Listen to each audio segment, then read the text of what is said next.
tardes, bienvenidos a los martes en el museo. Continuamos con la segunda de las conferencias del ciclo que lleva como título El Bonillo, Arte y Sociedad en la Edad Moderna.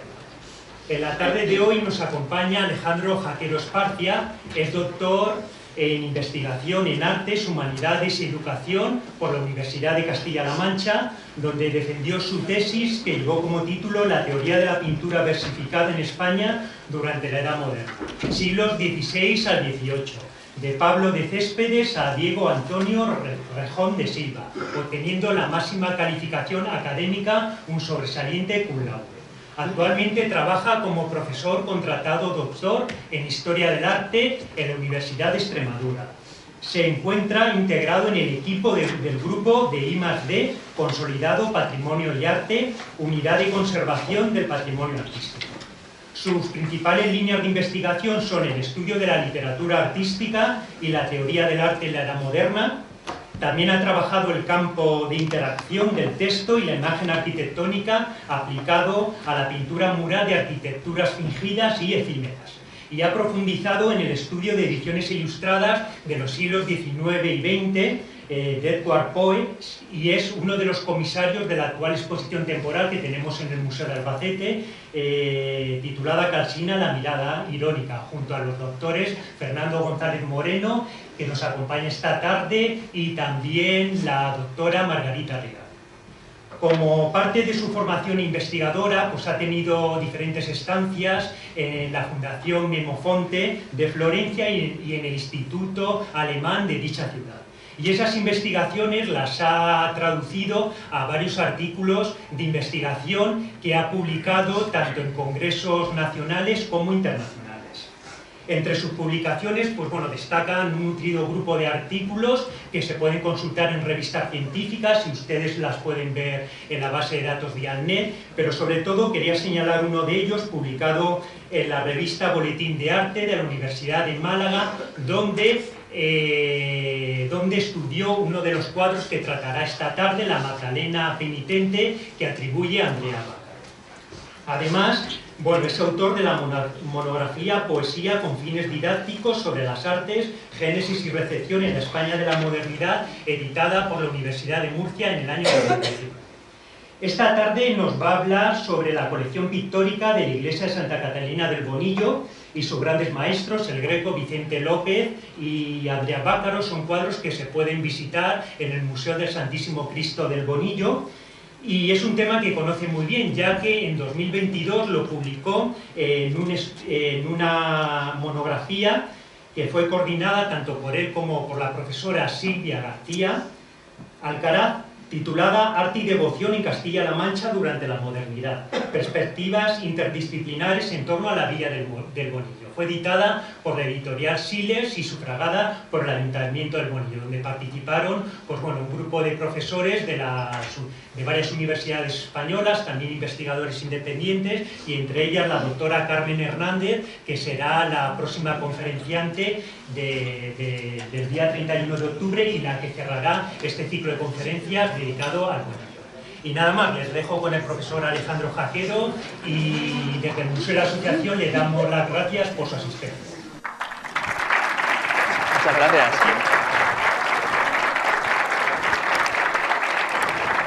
Pues muchísimas gracias por la presentación, Pascual. Muchísimas gracias también a la organización del museo, a los amigos del museo que han hecho posible pues, la presentación de este ciclo de conferencias, que a nuestro entender es bastante relevante. Y en general, muchísimas gracias a todas las personas que han permitido ya no solamente la presentación de esta serie de ponencias, sino las que han permitido que pudiéramos abordar a fondo el trabajo de investigación que aquí hoy se expone como síntesis de muchos años, o bastantes años de trabajo. En especial quiero agradecer la motivación de todo el ciclo de conferencias, bueno, en concreto de las que se realizaron en 2021 para su publicación en 2022, a Lorenzo Fernández, que fue el impulsor del estudio, de la monografía que luego se publicó en Silex, también a todos esos colegas interuniversitarios, entre los que destacan los profesores García, Silvia García, Fernando González y una cantidad importantísima de compañeros de distintas universidades españolas, y también, obviamente, sin contar con el patrocinio del Ayuntamiento del Bonillo hubiera sido imposible llevar a cabo tanto el ciclo de conferencias como la propia publicación. Y sin dilatarme más en mi presentación inicial, lo que esta tarde les traemos no es más que una síntesis también de lo que muchos años otros colegas, investigadores, profesores que hoy en día están aquí sentados también, como el profesor García Saúco, pues han ido trabajando en torno a esta magnífica colección que, como pudieron ver la semana pasada, todavía sigue ampliando sus fondos y todavía nos está dando pues interesantísimos resultados. En ese sentido, la organización de esta ponencia va a ir orientada un poquito a hablar de la historia, del origen de esta colección y un poco también al origen de esa obra, o sea, la génesis de ese conjunto de obras devocionales, cómo llegaron y cómo se configuraron en lo que era la villa del Bonillo en la Edad Moderna. Sin ir más lejos, fíjense en la imagen, junto a la noticia de la Guapa de Valdeganga, tenemos también, que queda un poco de soslayo, la inauguración del Museo de Pintura del Bonillo en el año 1975. A partir de este momento es cuando se empieza también a hablar de que en estas dependencias anejas a la iglesia parroquial ha sido inaugurado el Museo Local de Pintura, en el que se conservan cuadros de gran valor, entre ellos uno del Greco y otro de Vicente López. La idea que vamos a ir viendo a lo largo de estas diapositivas es cómo poco a poco se va ampliando el marco de importancia de algunos cuadros. Ya no solamente nos vamos a quedar con el Greco, sino que vamos a ampliar todavía más ese patrón. Tenemos que ver ya en el siglo XIX cómo en los catálogos de las comisiones provinciales de monumentos que se comienzan a realizar para sistematizar mínimamente las obras artísticas que se conservan en estos espacios también por los procesos de desamortización que se llevan a cabo, son valiosos para entender mínimamente qué se entiende por elementos patrimoniales o qué se entiende por obras de arte. Ya tenemos inventarios anteriores en el año 1728, encargados por la propia Vicaría de Alcaraz a la Cofradía del Cristo de los Milagros, para que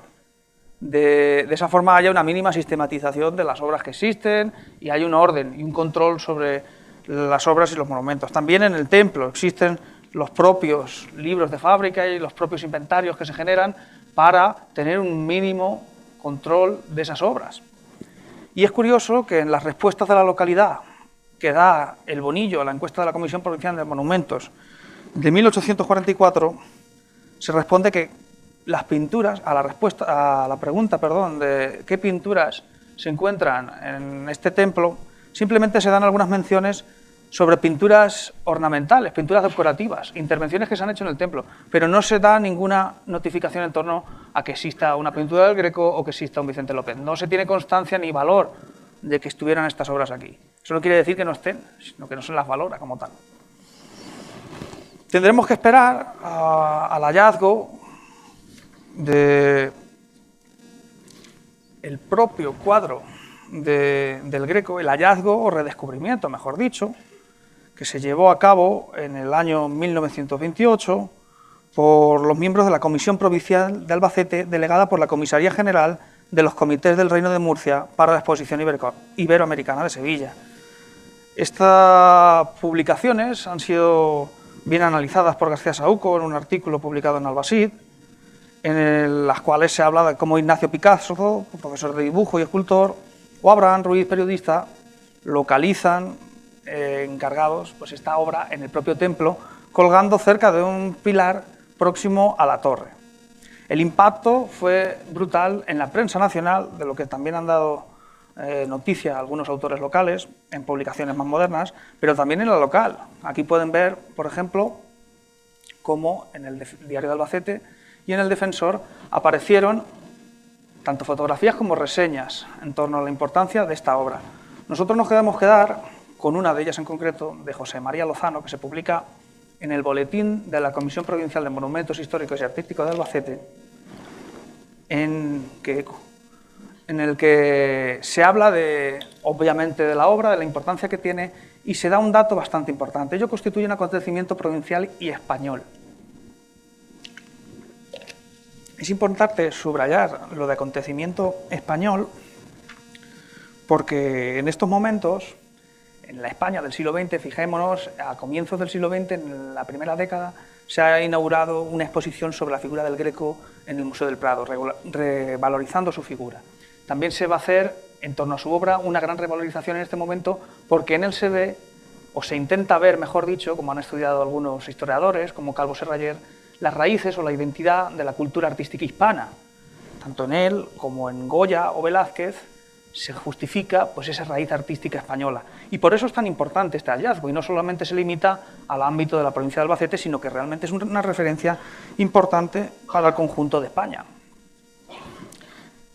Todavía no se hacen menciones a otras obras, pero sí que es cierto que ya en el siguiente boletín, publicado en el año 1929 también, es curioso que ya se empieza a hablar de que en el templo hay un Jesús abrazado a la cruz, obra del Greco, y también otra obra de Vicente López. Por lo tanto, ya empieza a generarse en las propias comisiones de monumentos pues, un interés mayor y una relevancia más importante.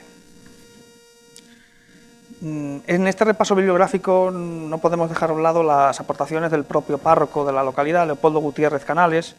que en sus libros dedicados al Santísimo Cristo de los Milagros pues también hace reflexiones en torno a la colección pictórica. Él va a ir más allá y no va a limitar simplemente sus comentarios a la obra del Greco, sino la extiende también a Vicente López y hace menciones también al San Francisco de Paula, al cual atribuye su confección a José de Ribera. Es interesante también la afirmación que hace en torno al cuadro del Greco, porque nos habla de que ha establecido contactos previamente con un historiador del arte, que es el señor Begué y Godoni, un crítico de arte toledano, afirmando que su querido amigo y condiscípulo, que ha comparado con él que existe del igual asunto y autor en el Museo del Prado una obra como la del Greco. Entiende que le superan fuerza, vida y dolor en la expresión, y la comparación ha sido hecha con fotografías. Hace 9 años dimos al señor Beguer noticias y detalles de este cuadro. La publicación del libro de Gutiérrez Canales es de 1929 y la referencia que hace es que hace 9 años ya el señor Beguer conocía la existencia de este cuadro en Toledo. Por lo tanto, aunque el hallazgo se termina de generar en este 1929, sí que es importante que ya había conocimiento de esta obra y de la posible relevancia que tenía como atribución al Greco años antes. El propio párroco va a reelaborar la obra, ampliándola en 1942, incluyendo datos de referencia en torno a lo ocurrido durante la Guerra Civil. La recuperación de estas obras, que en el sentido de que previamente, por protección de las mismas, fueron confiscadas por la Junta del Tesoro Artístico, depositadas en los distintos almacenes o depósitos de obras de arte para su salvaguarda, y entre ellas obviamente estaba el Greco, pero también estaban el resto de lienzos importantes de toda la colección pictórica del templo y cofradía. Es cierto también que la singularidad del cuadro del Greco hace que esta obra no pase directamente a los fondos donde, o se conserve, mejor dicho, con el resto de fondos, sino que por un tiempo estará en el Banco de España. Va a ser después de la Guerra Civil cuando el Servicio de Defensa Nacional del Patrimonio, la evolución en el bando franquista de esta intención de la Junta del Tesoro Artístico, pues envíe esta obra como depósito al Museo del Prado de Madrid. Allí se restaurará, allí pueden ver cómo se realizaron distintas fotografías, como la que ven en pantalla de Joaquín Ruiz Bernacchi, que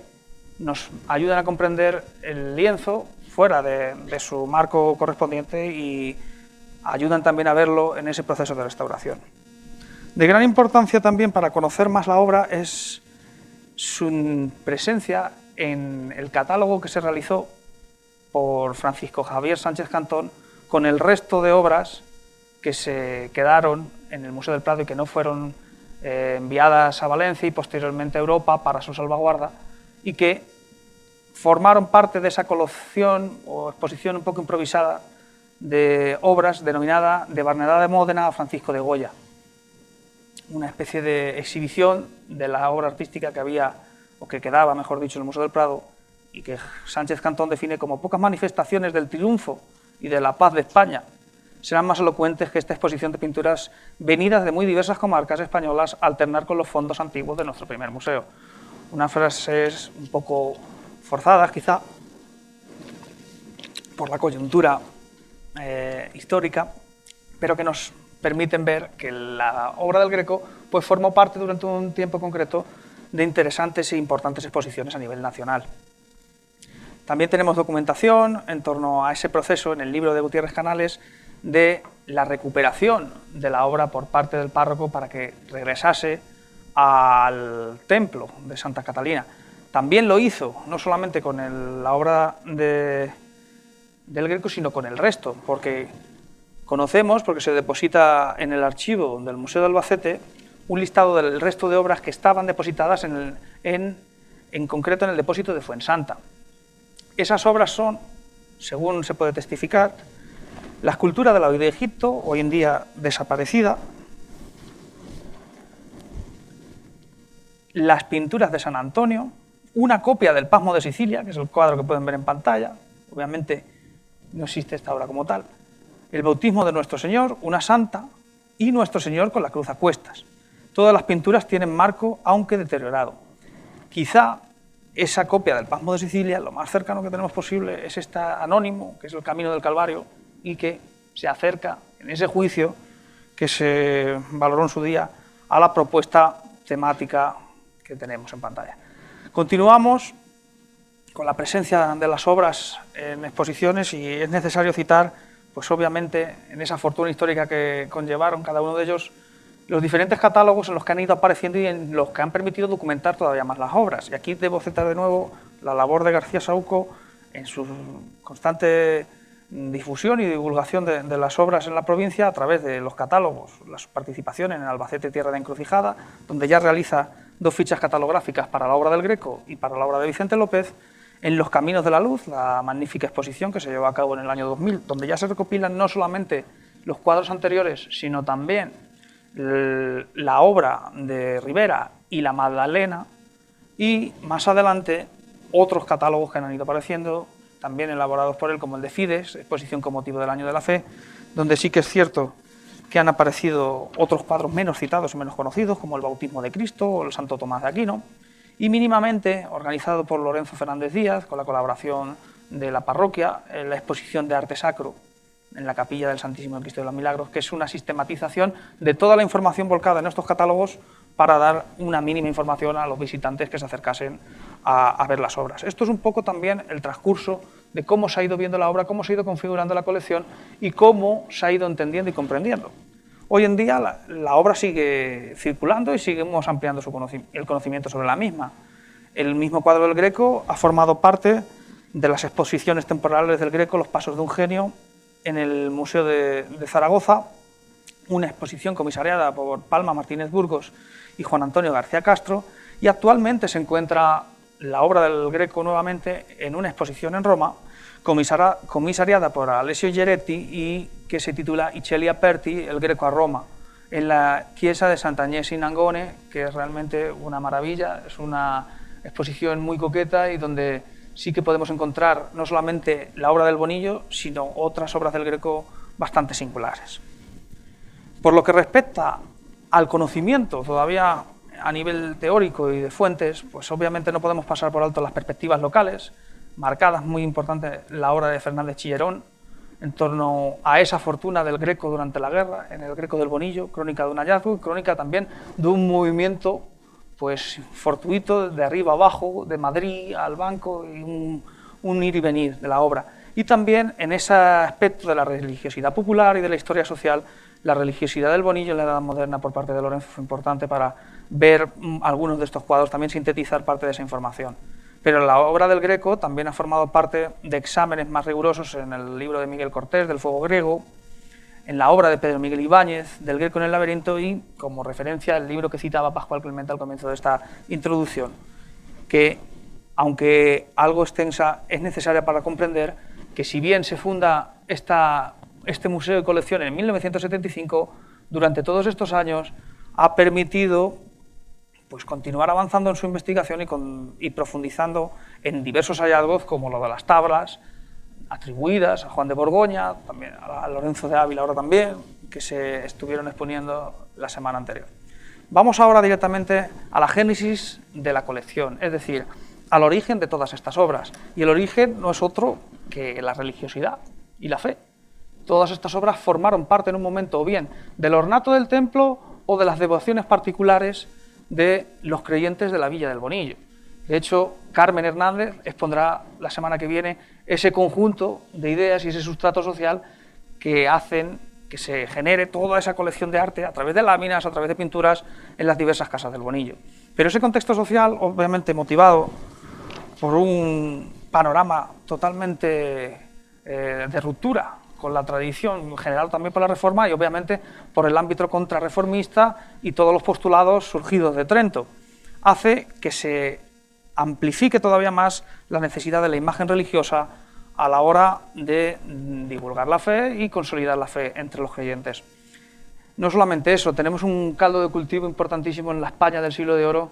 que es la circulación de las imágenes, no solamente las imágenes ricas y finas que tenemos en las galerías y en las colecciones reales o en las de algunos aristócratas que comienzan también a elaborarse en este siglo XVII y XVI, sino las que en las casas de los más humildes empiezan a aparecer.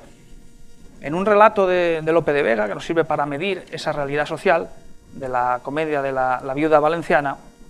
vemos como hay un vendedor de estampas, un estampero, que va casa por casa vendiendo láminas finas o láminas menos finas, estampas más populares de imágenes sagradas. Aquí lo que sí que vemos es que le intenta vender un Adonis de Tiziano, pero que también tiene estampas de Rafael de Urbinas, Rafael de Urbino, Rafael Sancho o de Martín de Vos, y aquesta de Federico Zuccari. Es decir, a través de las estampas, de la cultura gráfica, se consigue llegar a muchos de estos hogares, muchas de las imágenes que se construyen en la Europa del barroco, en la Italia en especial del Seicento, y que van inundando poco a poco el mercado europeo y en particular el mercado español. Lo vemos más claro todavía en dibujos como el de Aníbal Carracci, del vendedor de estampas. Esa figura que no solamente lleva estampas de láminas normales, sino que directamente lleva colgados lienzos para vender casas por casas o en mercados públicos. Y es muy conocida y muy utilizada en muchas de las presentaciones que llevamos a cabo en nuestro grupo de investigación, pues efectivamente la pintura de José Antolínez del pintor pobre. Hasta en los medios más locales o los medios menos gratos se configuran imágenes devocionales de alto nivel. De hecho, el pintor pobre, que representa totalmente lo contrario a la liberalidad de las artes y a la nobleza que tanto defendieron los tratadistas del siglo de oro, nos ejemplifica perfectamente que la imagen religiosa llega a todas las casas y a todos los lugares, en esa cultura popular del barroco que tanto defendía Maraval en sus obras. Ese es el caldo de cultivo que motiva la génesis, digamos, de la colección del Bonillo. Y eso es lo que nos lleva a ver ahora el cuadro, pues quizá más relevante de la colección. Lo sigue siendo. Bien es cierto que los recientes hallazgos amplían la calidad y la colección, pero la obra más singular y por la que es más conocida, y lo hemos visto, la fortuna crítica de la misma y la circulación, sigue siendo el Cristo abrazado a la cruz de Domenico Zotocopouli. No me voy a detener tampoco a describir sucinta, con detalle y minuciosidad la obra, porque ya lo han hecho tantísimos otros expertos, desde el comienzo con las catalogaciones Harold Withy, Cosillo, Xavier de Salas, La Fuente Ferrare, Gudiol, Fernando Marías, Palma Martínez Burgos, Cortés Arrés, el propio profesor García Saúco, un larguísimo etcétera de profesores que se han detenido a valorar y a dar sentido a esta obra. Sí que vamos a hablar un poco de que es muy curioso que esta sea la obra más relevante porque también ejemplifica cuál es el sentido de toda la colección, que es el ámbito de la espiritualidad y la religiosidad. Modelos similares a los del Bonillo, fijémonos que esta composición, según Álvarez Lopera, es una de las más estimadas por el pintor cretense y es la que más copias conservamos o conocemos en el mercado de arte y en las colecciones particulares. Aquí les hago una mínima clasificación de las que conocemos, sin contar la del Bonillo, en el Museo del Prado, el Museo Diocesano de Cuenca, el Museo Nacional de Cataluña, en el Metropolitan en Nueva York, en el Ford Art Museum en Harvard, en el Museo de Artes Decorativas en Buenos Aires. Bien es cierto también, como podrán ver en pantalla, que hay diferentes versiones. Una, según catalogadas por Withy, una versión A, esta versión, o mejor dicho, tipo 1, que es en la que el Cristo, lo voy a señalar, y mejor dicho el madero, aparece todo de una manera más plástica, el dibujo es muchísimo más marcado y todo tiene una sensación de realidad mucho más generada a exprofeso para ello, que en las siguientes composiciones, que son todavía mucho más espirituales, en la que el esbozo de la cruz, incluso el del rostro y el ambiente, pues denotan que hay un mayor uso del colorido, de los efectos lumínicos, que en las anteriores. Luego también es verdad que tenemos una versión menos conocida, que es esta variante del tipo 3, pero que también la tenemos en España, en el Thyssen-Bornemisza, y en otras instituciones norteamericanas y colecciones particulares incluso, como la de la familia Mengs. ¿Qué es lo que nos interesa a nosotros también? Pues obviamente es continuar viendo la importancia que tiene la reproductibilidad de esta obra. Y para eso es interesante este hallazgo que se hizo en 2021 por parte en el Centro de Arte de Época Moderna de la Universidad de Lleida, al cargo de Carmen Garrido Pérez y su equipo de trabajo, que descubrieron esta pintura, que es otra tabla de Cristo con la cruz a cuerdas del Greco, pero de unas dimensiones mucho más reducidas. Al parecer, la hipótesis de ella es que podría servir esta tabla como ejemplo dentro del taller del propio Greco para aquellos comitentes, aquellos interesados en comprar o adquirir obras del Greco, pudieran ver cuál es el modelo en concreto y a partir de ese encargar nuevas obras. Es decir, es el modelo para la venta. Esto nos habla también del sistema de comercialización del arte del Greco, de lo que tanto insistió Fernando María, de esos comitentes anónimos que tanto interesaban y se acercaban al taller, y encima está en relación con un detalle muy importante que aparece en el arte de la pintura de Francisco Pacheco. Como el propio Pacheco visita al Greco en uno de sus viajes a Madrid, en visita a Velázquez, aprovecha la estancia también para ir al taller del Greco y él le muestra algunos de estos ejemplos que tiene, que sirven de modelo para hacer otros encargos, lo cual es un hallazgo muy relevante y nos sirve para ver cómo este tipo de obras se van amplificando y se van vendiendo. Para describirlo a conciencia y entender muy bien esos rasgos espirituales, creo que la definición de Ramón Gómez de la Serna en su crítica en torno al Greco, el visionario de la pintura, es bastante válida y acertada. Con colores caídos en los atrios de las iglesias y en las afueras de la catedral en domingos de invierno, en vísperas de ir a morir, en muertes de sermón y en reflejos de sacristía, en fervores de altar mayor. El Greco veía el fervor de los caballeros en las iglesias, su temor de morir, su deseo de consagrarse a Dios y pintaba las utopías de esos caballeros, su idea fervorosa del cielo. De cierto modo está describiendo el ambiente y el clima de religiosidad popular trentina que motivó la creación de este tipo de obras y la demanda de las mismas. Unas demandas que aquí vamos a sintetizar mínimamente de dónde vienen esa devoción tanto a la cruz como a la idea individual del culto a la cruz. Hay grabados, circulan en el ámbito europeo, en esta época contrarreformista, que saltan el seguimiento de la cruz. Aquí lo veis perfectamente, esa idea de la cruz misma como martirio propio y como el peso de la cruz, simbolizando el alma. Dejar su cruz a los que van siguiéndolo, pues no es un buen ejemplo. El ejemplo lo marca, ese ejemplo ni alegoría de la fortaleza cristiana, lo marca Cristo con su cruz. Las bases teóricas de estas ideas las encontramos en el de Imitazione Christi de Tomás de Kempis o en el de Mysteris Vitae Christi de Francisco Suárez, obras de 1522 y 1592 respectivamente, y que consolidan esa idea del uso de la cruz y el seguimiento de la cruz.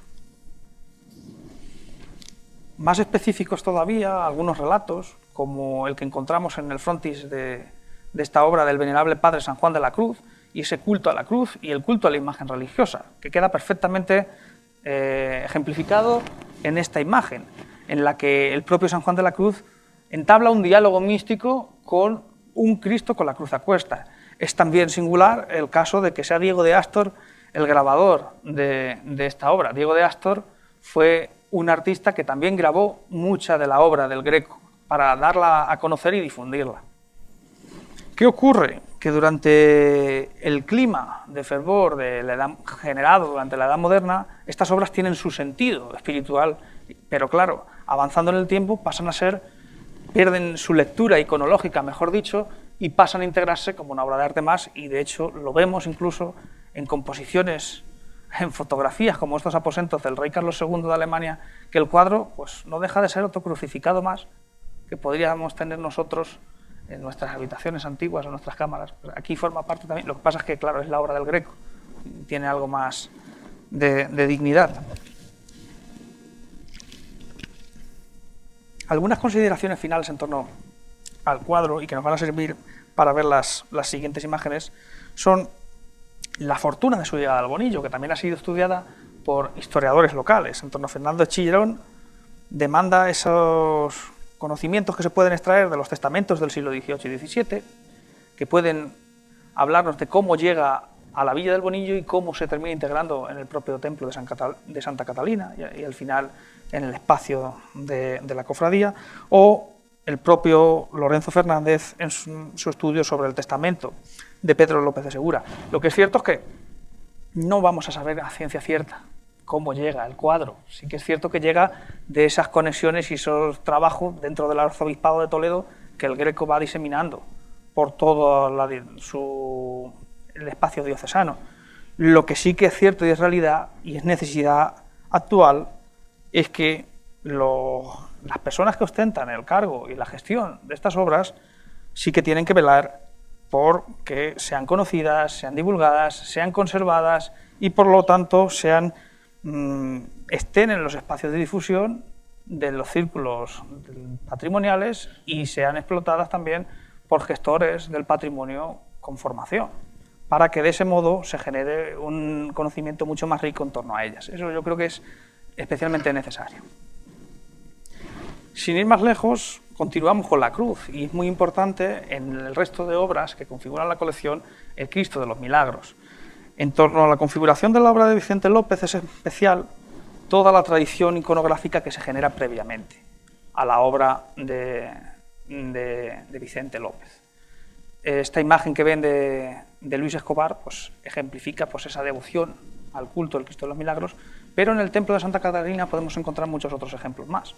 Este cuadro anónimo nos explica perfectamente los sucesos acontecidos en el milagro a Antón Díaz, en su casa, y luego los diferentes registros, análisis que se hicieron del mismo en el arzobispado de Toledo entre 1640 y 1641, la posterior fundación de la cofradía en 1688 y la definición total de la misma en este pequeño lienzo que nos explica todo el desarrollo del milagro y toda la devoción general en torno a él. Es importante porque va a generar una serie de obras, una iconografía particular y propia del Bonillo, que la vemos ejemplificada en algunos esbotos, este en concreto, que se puede atribuir a Juan Ruiz Melgarejo, un pintor murciano, porque aparece firmado en la parte inferior.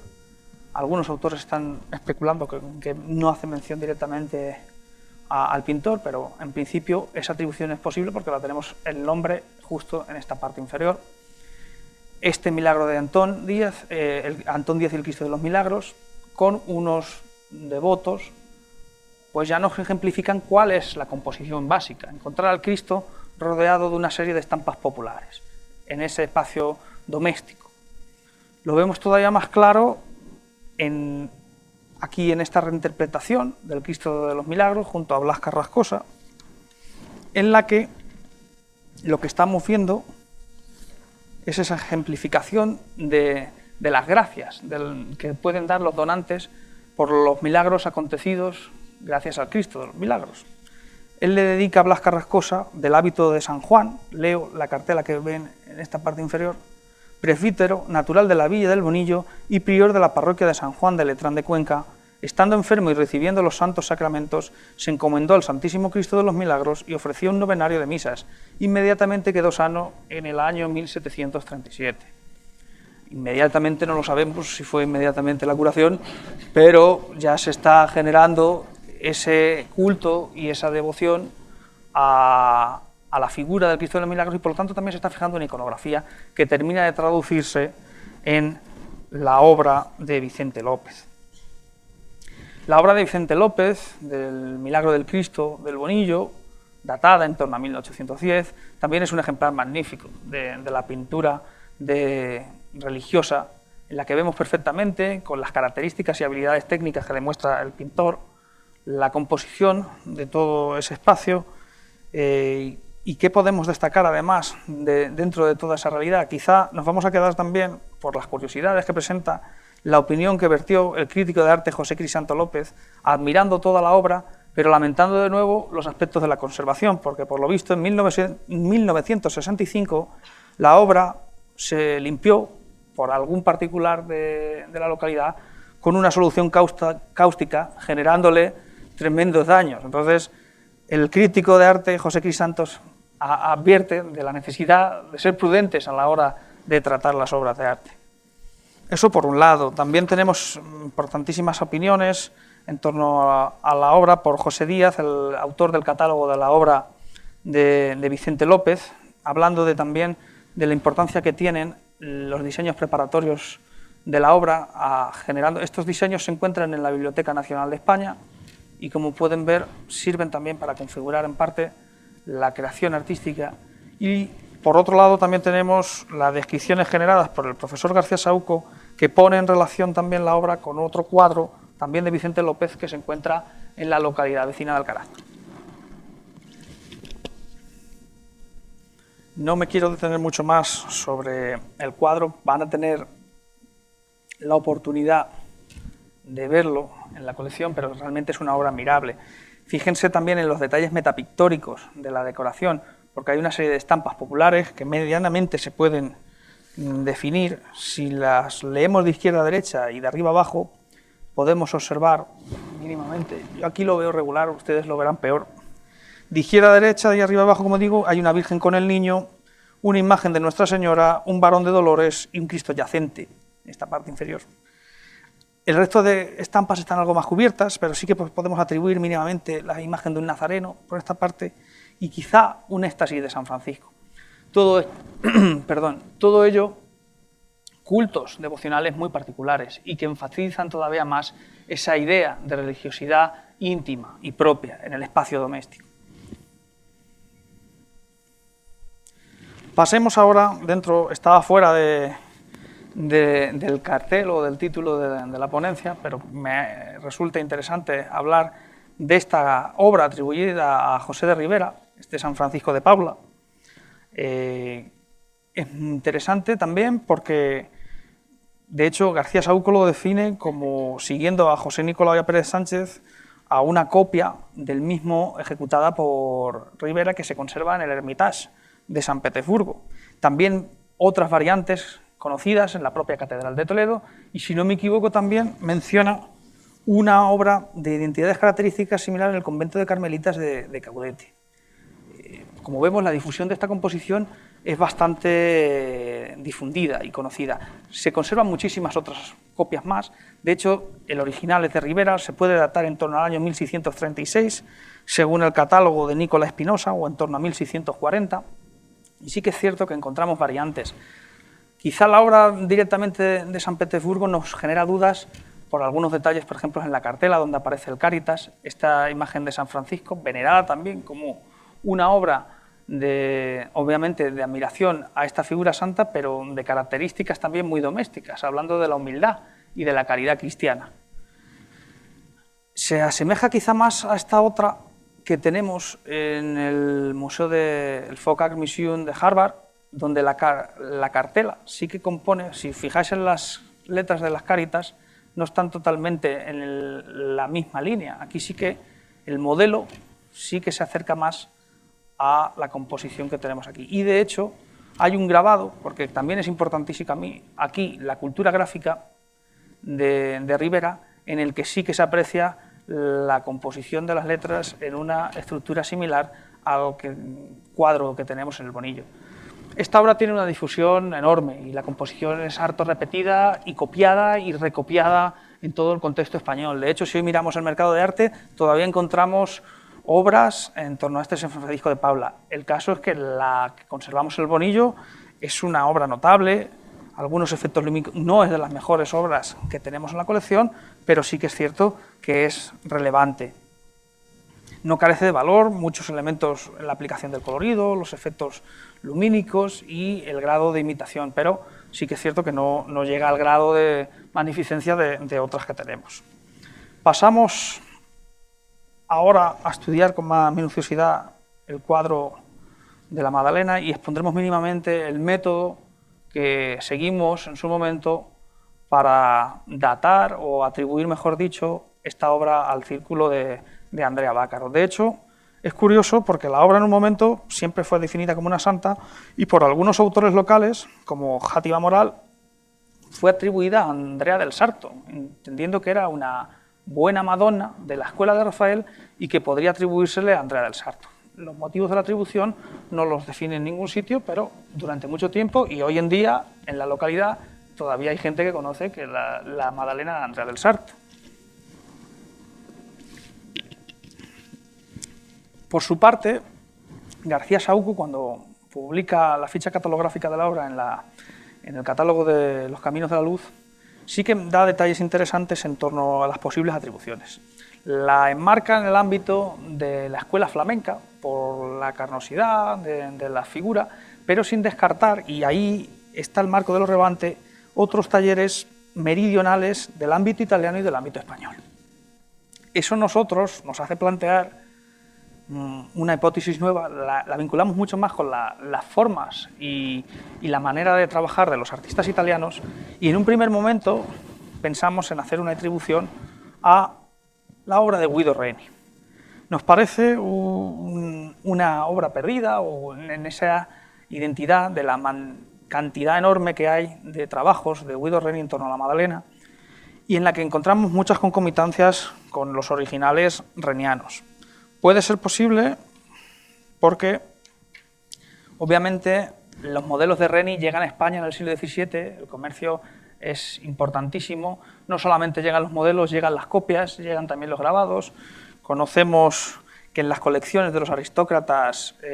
españoles ya empiezan a llegar a finales del XVII obras de Reni, y Pérez Sánchez, que lo ha estudiado en profundidad, más seguido luego Benito Navarrete, la influencia de esos modelos de Reni en algunos autores andaluces, como Bartolomé Esteban Murillo, pues no hacían nada descabellado apuntar a que pudiera ser una obra del círculo o vinculada a Guido Reni. De hecho, aquí les expongo algunos ejemplos para que vayan viendo que los modelos se asemejan a la original del Bonillo, pero no son exactamente la misma obra.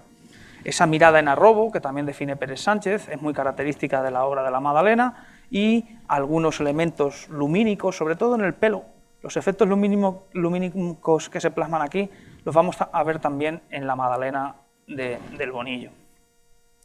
Vemos también que es una obra harto repetida ya también en el siglo XVIII. La continuidad de la obra es por aquellos que puedan dudar de la presencia de esta Madalena en épocas anteriores y que pueda haber llegado a la colección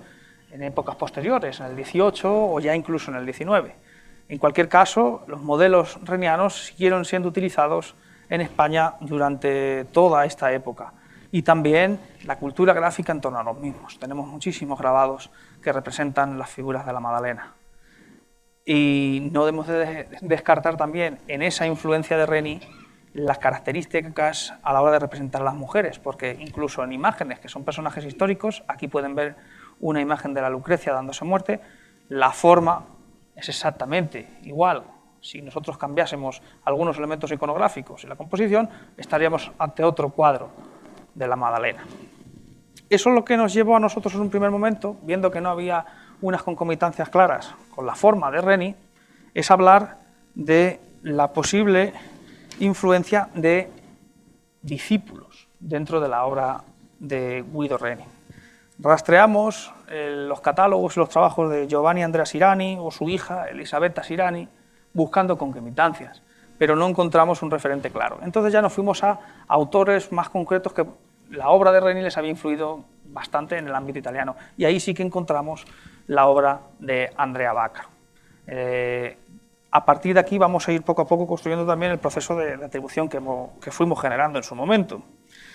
Conseguimos acercarnos a Andrea Bácaro porque ya en la literatura artística del siglo XVII, los autores de biografías italianos, se le define, luego incluso Luigi Lanzi u otros críticos de arte del XVII y XVIII, como, si bien con una formación napolitana, él es un pintor napolitano, siguiendo en un primer momento modelos caravallescos e incluso con influencia de algunos pintores flamencos,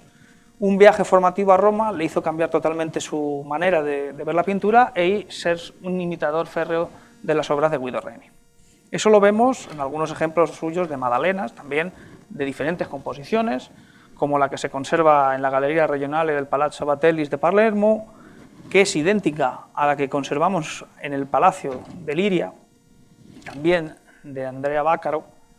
y que a nivel de forma, elementos formales, las características del color y muchos elementos en torno al diseño y el colorido nos acercan mucho a la composición que tenemos en el Bonillo. Continúan apareciendo obras de Andrea Vaccaro y recatalogándose como tal. Sin ir más lejos, en el Museo del Louvre, recientemente, esta conversación de la Madalena ha sido confirmada por sus conservadores como obra de Andrea Vaccaro y, si se dan cuenta, sí que podemos establecer algunas concomitancias con la obra que nosotros tenemos en la colección museográfica de la Parroquia del Bonillo.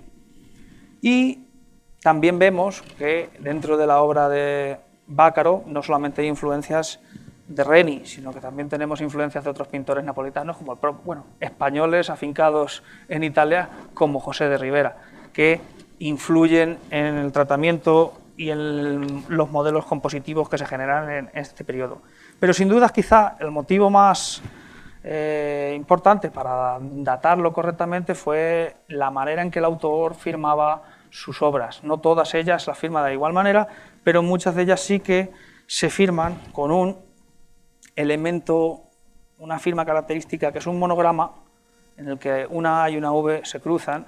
para marcar pues, la autoría. Es la sistematización casi en ese mercado y en esa proliferación de rápida creación de obras de arte, sistematización de autoría. Lo vemos y lo pudimos ver gracias al párroco Juan Molina, que debo agradecerle que nos permitiese acercarnos con minuciosidad a la obra. Yo le dije en su momento, Juan, si nos dejas acercarnos y verlo, creo que podemos triunfar. Y en cierto modo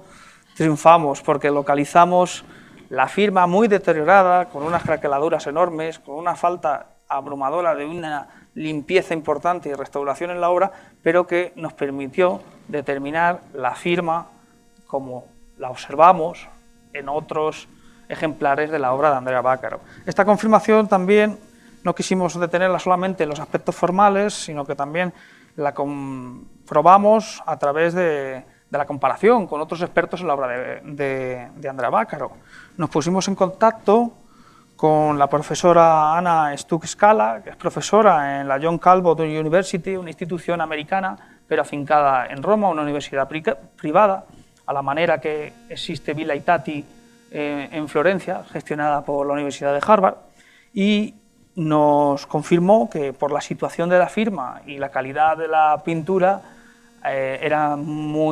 casi corroborable totalmente que la obra fuera de Andrea Vaccaro. No solamente esto nos ayuda a cerciorarnos de nuestra opinión, sino que en el mercado de arte encontramos composiciones similares. Esta exactamente no es igual que nuestra Madalena, fue vendida en la Casa de Alcalá Subastas en torno al año 2017-2016, pero esta otra es exactamente igual. Esta Madalena se vendió en la casa italiana de subastas Blindarte en el año 2015 y presenta las mismas características formales, la misma firma y en concreto es que es la misma obra. Entonces, eso nos asegura también pues, que la atribución a Andrea Vaccaro tiene unas sólidas raíces. Para ir terminando nuestra exposición, queremos centrarnos también en otros ejemplos reseñables dentro de la colección y que continúan llegando. Fíjense, ya nos hemos referido a las anteriores tablas del Círculo de Juan de Borgoña. También tenemos otras notables como este José de Rivera, que pertenece al legado del párroco Gutiérrez Canales y que podemos atribuir al Círculo. Es una copia también de Rivera. De hecho, recientemente en la Casa de Subastas, en el 2019, en Ibilá, se vendió una copia exactamente, fíjense, bastante parecida al modelo del Bonillo,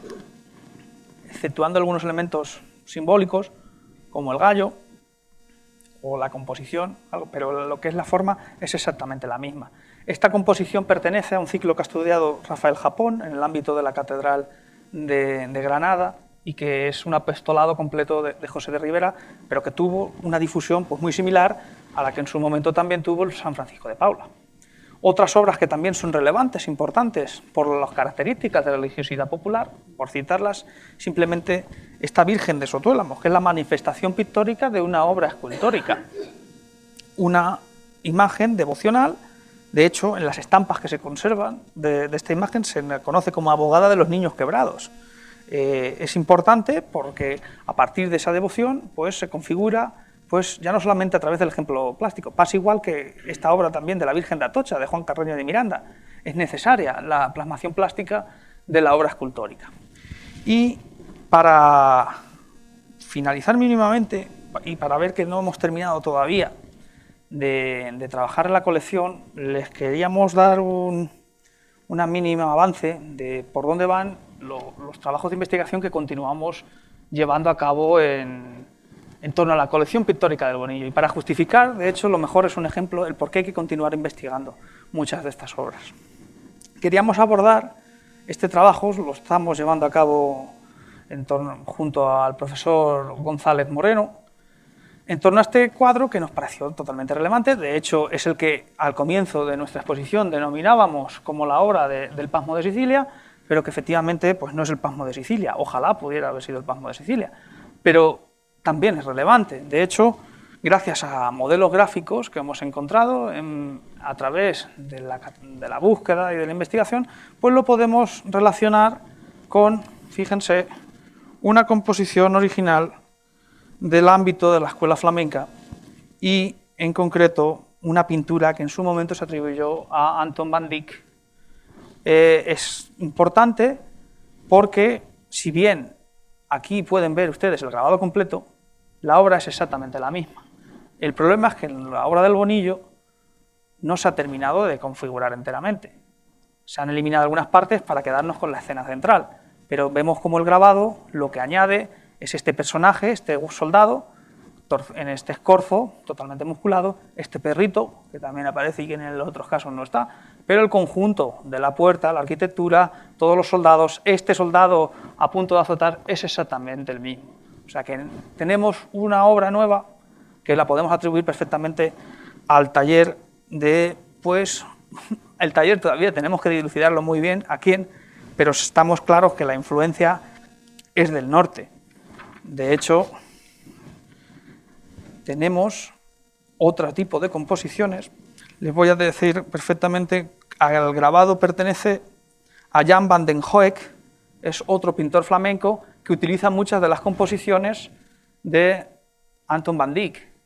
En concreto, la composición que se puede ver de Van Dyck de un Cristo cargando la cruz en la parroquia de San Pablo en Amberes, sirve como modelo a este cuadro de Jan van den Hoek, mejor dicho, un cuadro original del que luego posteriormente se realizó esta estampa. Es algo bastante habitual y que, por fortuna, nos ha permitido más o menos datar y conocer la composición y la fortuna. Incluso tenemos otras composiciones a la inversa, de las que incluso conocemos los dibujos preparatorios, atribuidas a otros grabadores flamencos como Alexander van Oeck, que por lo tanto amplifican el conocimiento sobre esta obra. Pensamos que también es relevante y también es importante ver que estas obras también circulan como copias, como originales en el mercado europeo. Aquí les traemos simplemente algunos ejemplos extraídos de algunas casas de subastas, en los que vemos exactamente la misma composición que el cuadro del Bonillo, más extensa, es realmente todo el grabado que sirve de modelo a la base del Bonillo, e incluso algunos de ellos que están tremendamente cerca, porque este en concreto fue restaurado en el taller de Alicia Hernández y Óscar Benavent y es un óleo sobre cobre, pertenece a una colección particular que se encuentra en Murcia. No solamente esto, aquí debo agradecérselo también a José del taller de Arlietor, que nos notificara cómo en su taller están restaurando ahora mismo una obra que procede de la parroquia de Munera y que también una de las becarias que tuvo en su momento, Álvar, una restauradora en prácticas, también ha podido documentar esas deudas formales con otra copia de Van Dyck, para que veamos que en ese ámbito en concreto se realizaron pues una serie de obras que imitaban perfectamente los modelos flamencos y que por lo menos estaban en contacto con esa cultura visual del panorama europeo. No tenemos que olvidar tampoco las colecciones artísticas que hay en parroquias cercanas. Talavera Sotoca nos hablaba en su libro sobre la Roda de la influencia de algunos mecenas locales que ornamentan sus capillas con grandes obras provenientes de Italia. De hecho, fruto de ello es la adquisición del Luca Giordano, que decora una de ellas. En definitiva, y para concluir esta ponencia, adaptarnos al tiempo y dejarles tranquilos, vamos a generar estas consideraciones finales que considero oportunas realizar. La colección pictórica que hemos examinado, tanto la generación de la propia colección del Museo Parroquial de Santa Catalina, puede presumir, sin lugar a dudas, de ser una de las más relevantes a nivel regional y podríamos también afirmarlo a nivel nacional, de muestras de pintura religiosa de la Edad Moderna. Nos permite ver perfectamente ese clima religioso que se gestó desde la Contrarreforma en adelante y que ayudó pues, a cultivar y a desarrollar la fe en el espacio no solamente referencial como son los templos o a través de las acciones de religiosidad popular como las procesiones, sino también en el espacio privado. Porque al final el fruto personal de todas estas obras es esa realidad. Y no quería dejar tampoco sin comentar la importancia que tiene el continuar investigando y trabajando en el patrimonio. Hoy en día pues, ha servido para organizar este magnífico ciclo de conferencias la recuperación de unas tablas del Círculo de Juan de Borgoña que son magníficas. Su atribución no puede determinar que su forma, que es excepcional, pase desapercibida. Eso creo que es importante reseñarlo. Y también lo es la necesaria presencia de profesionales de la gestión del patrimonio y de la cultura que ayuden a dar a conocer estas obras, que permitan todavía revalorizarlas más en discursos artísticos, culturales, que acerquen a la población pues, la relevancia que tuvieron en su momento y que hoy tienen en esos espacios museográficos concretos en las zonas rurales, que son un motor importantísimo pues, para que se genere esa cultura en torno a ellos y para que les ayude a ese crecimiento social, económico y cultural.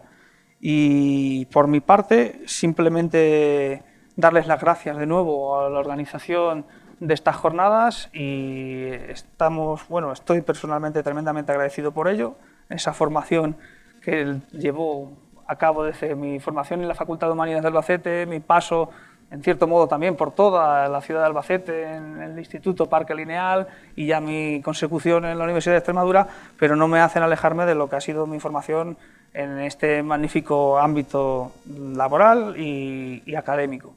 Y nada más, muchísimas gracias por su atención.